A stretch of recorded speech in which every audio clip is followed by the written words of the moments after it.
So what's the impact on the millions of Americans who use Microsoft products at home and at work? And what about the company's millions of stockholders? Well, for them, this was a good day. Microsoft shares surged $3.82 on the news to just under 75 before trading was halted. Microsoft is a Dow component and helped send the blue chips higher overall, up more than 131 points. The NASDAQ was also up almost 51. NBC's Ann Thompson has more tonight on the implications of Microsoft's reversal of fortune. Microsoft, the world's software superpower, now experts say unleashed to become even more dominant. Today's ruling means Microsoft can keep packaging its Windows operating system with its Internet Explorer, a gateway to the web. Wired Magazine's Washington bureau chief Declan McCullough says that's just the start. It will allow Microsoft to glue more and more pieces of its strategy together. That is, Microsoft websites can share information with Microsoft's operating system, can share information with Microsoft Office. Already Microsoft, with systems like Windows and Office, controls more than 95% of the personal computer market, a fact that frustrates some visitors at this week's PC Expo in New York. Personally, I think it'd be a good thing if Microsoft got divided into a few different parts just for more competition in the industry. But for some vendors doing business with Microsoft, the ruling brings relief. From our perspective, it's a Microsoft world, and we're real happy about it. On Wall Street, the ruling announcement stopped trading on Microsoft for more than 3 hours.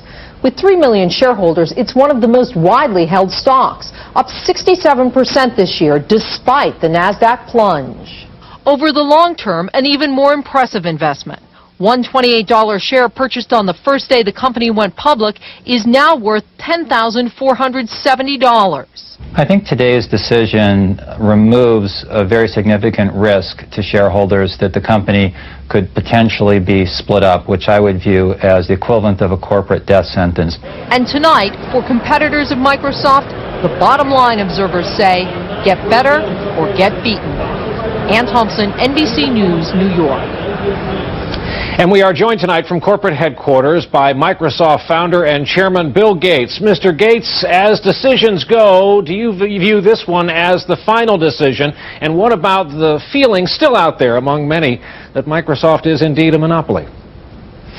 Well, today's ruling is quite positive for Microsoft. It removes the cloud of breakup. It narrows what's at issue, and it allows us to go on innovating, which is what's key to us in the highest priority. Has Microsoft's business been affected while this has been going on? Well, going through a trial like this is tough on any company or any person, but I think we've done a very good job staying focused on building new products like Windows XP that we'll be coming out with later this year. Do you view the Bush administration as more promising, perhaps even openly more sympathetic to Microsoft than the Clinton years? Well, I think this ruling puts the case into a new phase. The principles that have been laid out here may allow it to be settled. If not, it'll continue at the district court level. We've always wanted there to be a settlement, and that's an angle we'll pursue at this point.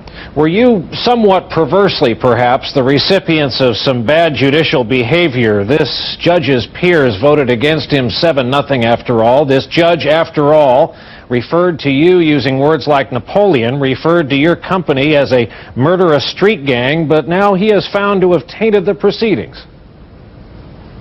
Well, the appeals court judges are the best ones to look at the process this judge went through, and they've decided that the process was not proper.